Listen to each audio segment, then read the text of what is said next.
మొన్నటి వరకు ఒక 1 మంత్ వరకు అయితే నా యూట్యూబ్ ఛానల్ అయితే వీడియోస్ అయితే పెట్టలేదు కదా. ఎందుకంటే కొంతమంది అయితే అన్నారనమాట. సో 2 ఇయర్స్ అవుతుంది, 2K సబ్స్క్రైబర్స్ ఉన్నారు, ఎందుకు లైట్ తీసుకో, అసలు వ్యూస్ లేదు, రీచ్ లేదు, ఎందుకులే అని అన్న తర్వాత నిజమే కదా అనిపించి లైట్ తీసుకున్నాను అనమాట.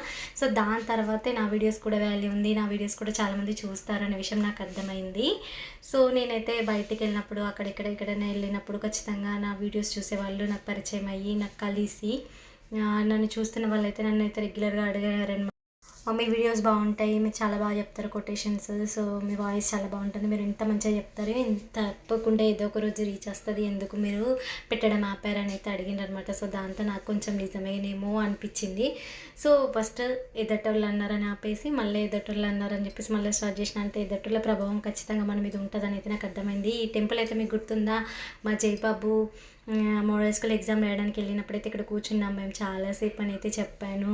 సో అదే అనమాట టెంపుల్. సో మా బాబుకు సీట్ వస్తే అయితే ఇక్కడ కొబ్బరికాయ కొడతా అని మొక్కుకున్నాం, అందుకని వచ్చినాం.